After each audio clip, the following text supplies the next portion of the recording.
The plain stretched out like a sea of ghosts, each blade of grass whispering of what once was. The wind carried more than dust. It carried memory. If you stood quiet long enough, you could almost hear it. The laughter that had once rolled from the porch, the creak of the rocking chair keeping time with the heartbeat of a life that used to be whole. But now, there was only silence, and in it lived Silas Boone, a man whose name had turned to rumor long before his hair turned white. Each morning, he rose before the sun, as though afraid the day might catch him unprepared. He moved slow, his boots stirring the dust in patterns only the wind would remember. His cattle were fewer now, lean and half-wild from neglect. The ranch, once called Boone's Range, had become a patchwork of rusting fences and weary soil. Still, he tended to it, not for hope, but out of habit, like an old soldier polishing a sword he no longer meant to draw. There were nights he'd sit by the cold hearth with a bottle of rye and a stack of unopened letters. They came once a year, always around spring. The paper yellowed before his eyes ever touched it. He'd trace the edges with his callous thumb, thinking maybe, just maybe, one of them was from her. But Clara Mae Dawson had stopped writing long ago. The last he'd heard of her was through town talk, that she'd married a man in Kansas, one with clean hands and an easy smile. Silas had swallowed that rumor the way he swallowed whiskey, slow, burning, and never enough. He remembered the day she left. The whole town had gathered outside the Silver Spur Saloon to watch him break. A man named Jeb Tanner had called her a name no decent woman deserved. Silas, known for his steady hands and quiet nature, didn't draw. He didn't fight. He only stood there, jaw tight, eyes hollow, and the town saw what they wanted. A coward. Clara's tears fell like rain on his boots that day. She left before sunset, and the sun hadn't shone right for him since. Years had a way of blending on the prairie. Seasons didn't change so much as shift from one kind of loneliness to another. The summers were cruel and dry, the winters long and hollow. He lived like a shadow waiting for the man who cast it to die. The only sound was a windmill's slow moan and the coyote's cry echoing across the open land, a song of things forgotten. It was on one such morning, when the sky was the color of ash and the air thick with dust, that a boy rode up the dirt road. He was small, barely 12, with a mule that looked older than sin. The boy stopped a good few paces from Silas's porch, tipping his hat in a gesture too polite for his age. "Got a letter for you, Mr. Boone," the boy said, his voice breaking the spell of silence that had hung over the ranch for years. Silas took the letter without looking at him. "Who from?" "From the Widows' Society of Redemption Ridge." The boy replied, "They said you're the only man for 50 miles with enough land to spare." Silas turned the envelope over. The handwriting was careful, the ink smudged by what might have been tears. He read the return mark aloud. Evelyn Hart. The name meant nothing to him. "Tell whoever sent you I don't keep lodgers," he muttered. But when the boy didn't leave, he sighed and added, "Here, for your trouble." He flipped a coin into the boy's hand, then watched him ride off, the dust swallowing him whole.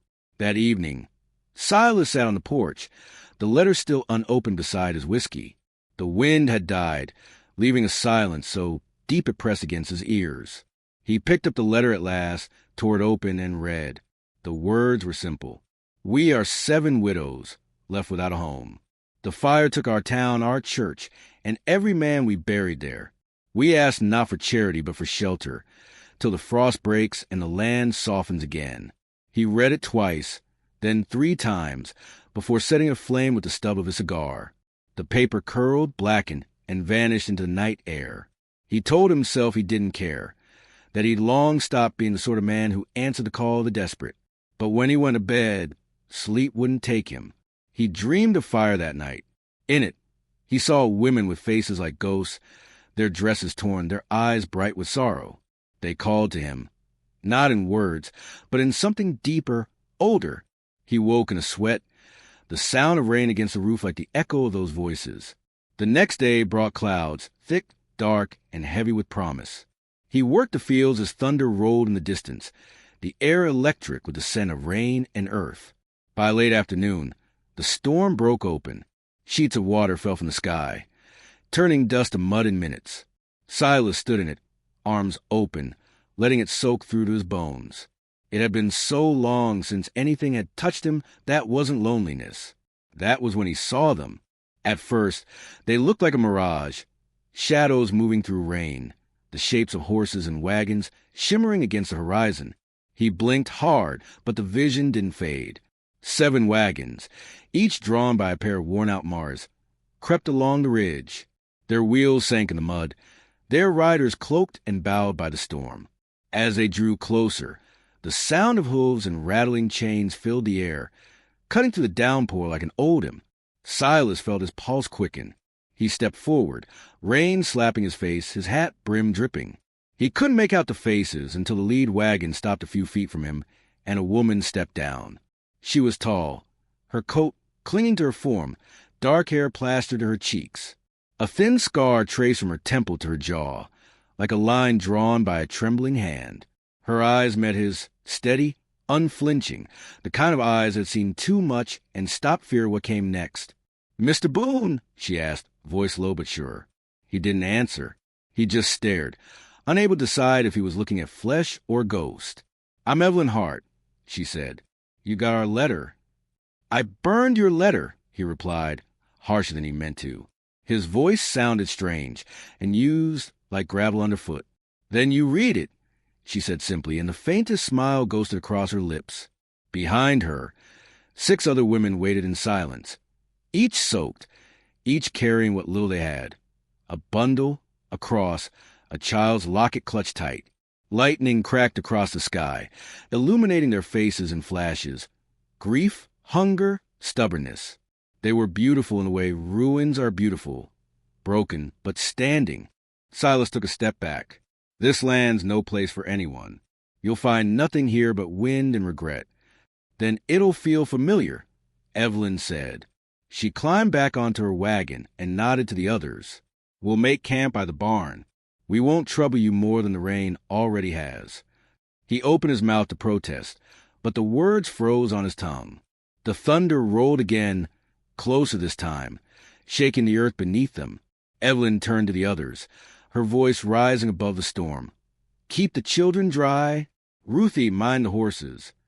They moved with practiced grace, working together like a single heartbeat.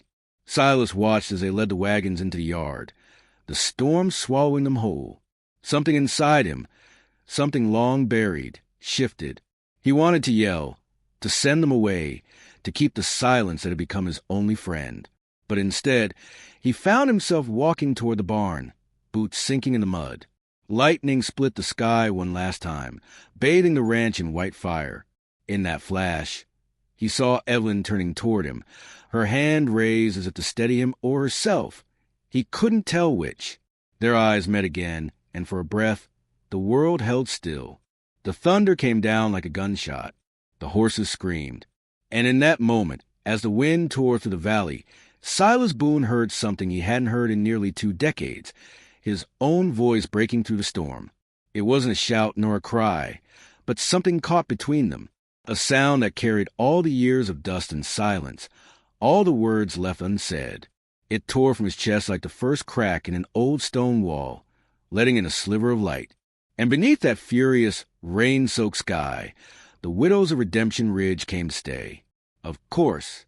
Here is Section 2, The Harvest of Hearts, written in the same cinematic, lyrical tone, no headings, no breaks, and around 1,500 words, continuing seamlessly from the first section.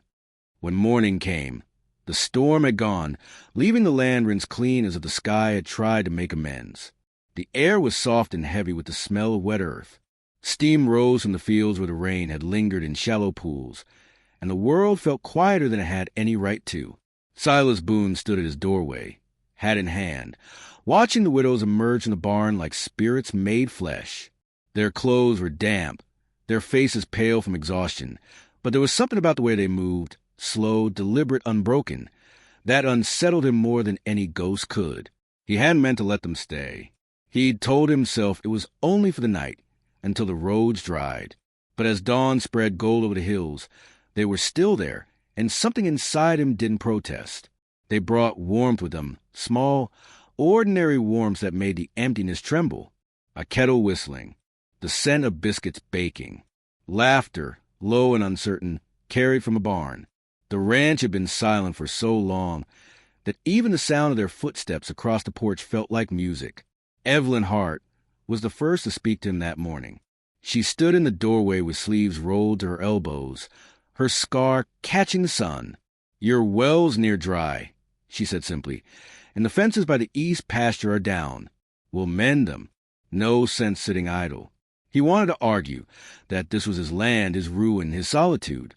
But the words faltered. She had that kind of calm that stripped excuses bare. Instead, he only nodded and went to fetch tools.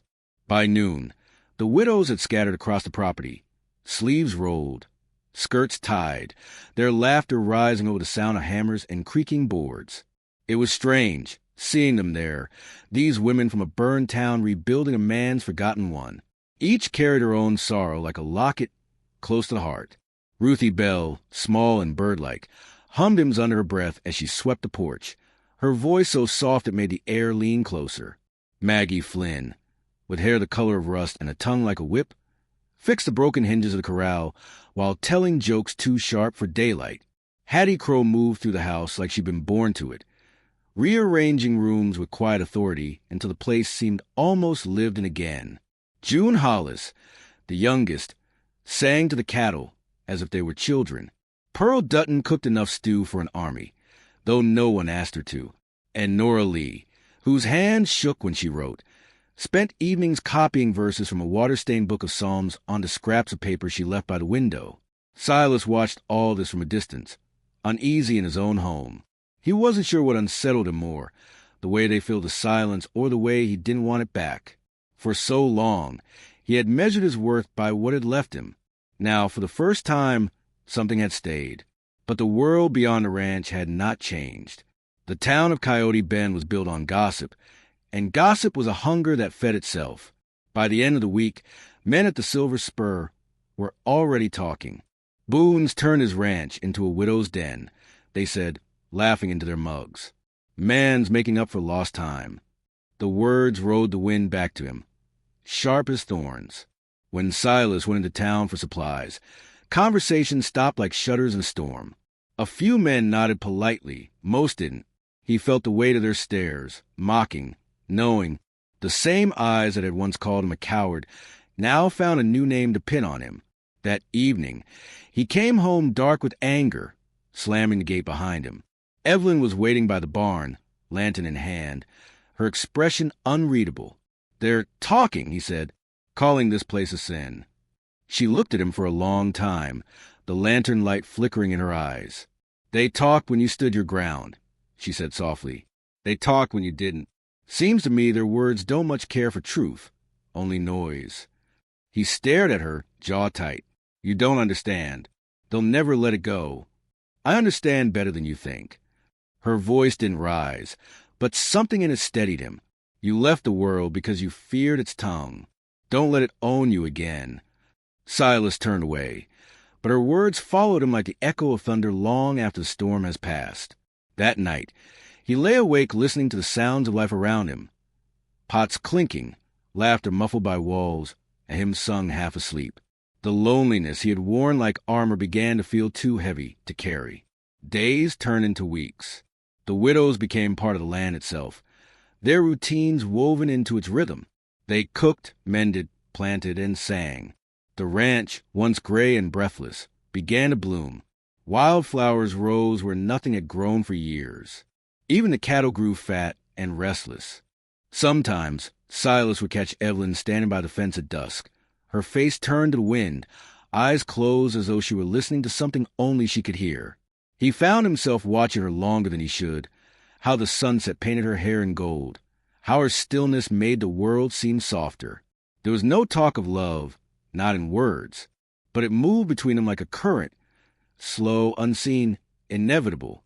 He began to change in ways small enough not to frighten him. He started shaving again. He shared his bread. He laughed once, and it startled everyone, himself most of all. When June sang by the fire, he joined in, his voice rough but alive. The silence that had once been his refuge became a companion. He could live alongside instead of within. But the world, as always, has its way of testing what it gives. It came in the form of rain again, though this time not mercy but punishment.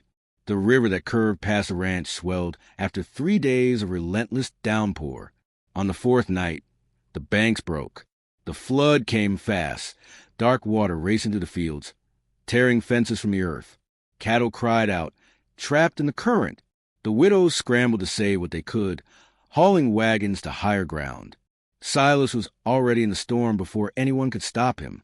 The water rose to his knees, then his waist, but he pressed on, cutting ropes, freeing livestock, shouting above the wind. The rain blinded him, but he could hear Evelyn's voice somewhere behind him, calling his name. When he turned, she was on the far side of the corral, her foot caught between 2 planks, the current pulling hard. Without thinking, he plunged toward her, the cold biting into his bones. He reached her just as it would give way. She fell into him, gasping, arms around his shoulders. He held her tight, fighting to pull the river. For a moment, time slowed. Their breaths mingled.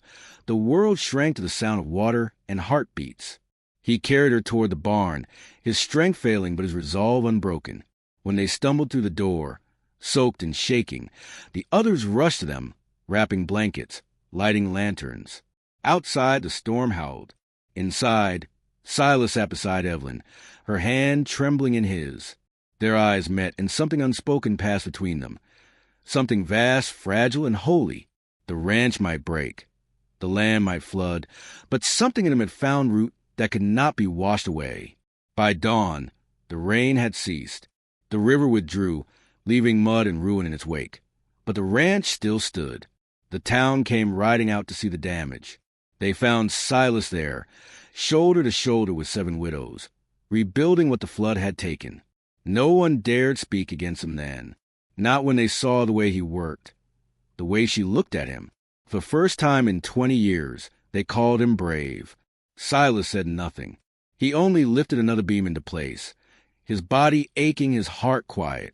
The gossip that had once haunted him now sounded far away, small against the sound of hammers and wind. Weeks passed and the land healed. The widows stayed, though they could have gone. Gardens rose where the flood had raged. The house glowed warm each night. Lamplight spilling through windows like music turned to gold. Sometimes, Evelyn would read aloud from the scraps Nora had copied, her voice slow and tender, and the others would listen as though it were scripture. Silas would sit on the porch, hat tilted low, watching the stars gather like old friends. One evening, near the harvest moon, he walked the edge of the field where the air was thick with the scent of sage and new hay. Evelyn joined him, silent, her hand brushing his. Neither spoke. The sky stretched wide above them, the color of forgiveness. He thought of the years he'd spent in dust and silence, of the woman who had left and the ones who had come. He thought of the flood, of the thunder, of the moment he found his voice again. He thought of how grace had entered his life not as mercy, but as persistence, the kind that stays until even the hardest soil begins to soften. He turned to Evelyn, his voice a low murmur. "I used to think the land was cursed," he said. "But maybe it was just waiting." "For what?" she asked. "For something worth keeping," he said. They stood there until the moon climbed high, its light silvering the world. And though no words passed between them after that, both knew that something sacred had settled in the quiet, a peace born not from forgetting, but from surviving. Years later, when folks spoke of Silas Boone, they no longer called him the man who lived alone. They called him the man who learned to stay. And if you were to ride by his ranch on a summer evening, you might hear laughter spilling from the porch, children chasing chickens through the yard, or maybe just a low hum of song carried by the wind. And somewhere in that sound, if you listen close, you'll hear the whisper of the plains, the old ghost quiet at last, the dust turned to bloom. So remember this, if ever you find yourself alone beneath a cruel sky, even the hardest ground can grow wildflowers if it's met with enough grace. And sometimes redemption doesn't arrive like thunder. Sometimes it comes slow, in the shape of 7 widows who refuse to leave, and one man who finally learns how to stay.